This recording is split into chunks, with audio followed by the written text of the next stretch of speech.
ఓం విఘ్నేశ్వరాయ నమః. సంపూర్ణ రామాయణము యుద్ధకాండ 2వ అధ్యాయం. అప్పుడు రాముడు, ఇప్పటిదాకా మీరందరూ దోషాలు ఉన్నాయా, దోషాలు లేవా, తీసుకోవచ్చా, తీసుకోకూడదా అని పలు మాటలు చెప్పారు. నేను ఒక మాట చెప్తాను, వినండి. నా దగ్గరకు వచ్చి భూమి మీద పడి, రామా నేను నీ వాడనయ్యా, నన్ను రక్షించు అనిన వాడియందు నేను గుణదోష విచారణ చెయ్యను. సకృదేవ ప్రసన్నాయ తవాస్మితి చయాతతే అభయం సర్వభూతోక్యే దదామే తదత్వ్రతం. వచ్చినవాడు విభీషణుడే కాని రావణుడే కాని నన్ను శరణు కోరినవాడు ఎవడైనా సరే రక్షిస్తాను. యథార్థానికి ఇటువంటి యుద్ధం జరుగుతున్నప్పుడు పక్క రాజ్యం మీద ఇద్దరికీ ఆశ ఉంటుంది. అదే కులంలో జన్మించిన వాడు ఎవడుంటాడో వాడికి రాజ్యాధికారం మీద ఆశ ఉంటుంది. అలాగే పక్కనున్న రాజుకి ఆశ ఉంటుంది. అందుకని ఈ రెండింటి విషయాలలో మనం తటస్థులము. కానీ ఈ రెండు కారణాలు తన వైపు ఉన్నాయి కాబట్టి విభీషణుడు వచ్చి శరణాగతి అడిగాడు. సుగ్రీవ, ప్రపంచంలో భరతుడు లాంటి సోదరుడు ఉండడు. కోరి వచ్చిన రాజ్యాన్ని వదిలాడు కాబట్టి. నాలాంటి కొడుకు ఉండడు. తండ్రి ప్రేమను అంతలా పొందాడు కాబట్టి.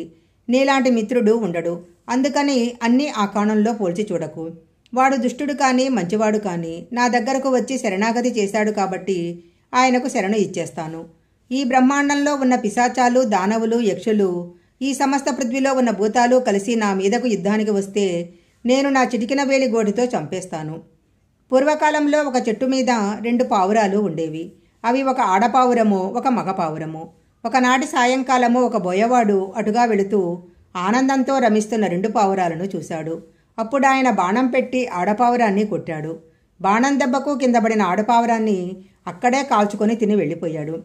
ఆడపావురం చనిపోయిందని మగపావురం చాలా బాధపడింది. కొంతకాలానికి ఆ బోయవాడు విశేషమైన వర్షం పడుతుండగా వేటకని వచ్చి ఏమీ కనపడకపోయేసరికి ఒక చెట్టు కింద ఉండిపోయాడు. తరువాత అరణ్యంలో నడుస్తూ నీరసం చేత కళ్ళు తిరిగి పూర్వం తాను ఏ ఆడపావురాన్ని చంపి తిన్నాడో ఆ చెట్టు కింద పడిపోయాడు. అప్పుడా మగపావురము బోయవాడిని చూసి గబగబా వెళ్ళి 4 ఎండుపుల్లలు తీసుకొచ్చి ఎక్కడ్నుంచో అగ్నిని తీసుకొచ్చి నిప్పు పెట్టింది. అప్పుడా వేడికి బోయవాడు పైకి లేచి స్వస్థత పొందాడు. ఆకలితో ఉన్న బోయవాడి ఆకలి తీర్చడం కోసము మగపావురము అగ్నిలో పడి ప్రాణం వదిలేసింది. తన భార్యను చంపిన బోయవాడు తన చెట్టు దగ్గరకు వచ్చి పడిపోతే ఒక మగపావురం ఆతిథ్యం ఇచ్చి తన చెట్టు కింద పడిపోవటమే శరణాగతి అని భావించి తన ప్రాణాలు ఇచ్చి ఆ బోయవాడిని రక్షించింది. నేను మనుషుడిలా పుట్టి క్షత్రియవంశ సంజాతుడనై దశరథుడి కొడుకునై నన్ను శరణాగతి చేసిన వాడి గుణదోషాలను ఎంచి నీకు శరణాగతి ఇవ్వను అంటే నేను రాజుని ఎలా అవుతాను, క్షత్రియుడిని ఎలా అవుతాను? ఈ భూలోకంలో ఉన్న సమస్త భూతాలలో ఏదన్నా సరే నన్ను శరణాగతి చేస్తే వాళ్ళ యోగక్షేమాలు నేను వహిస్తాను.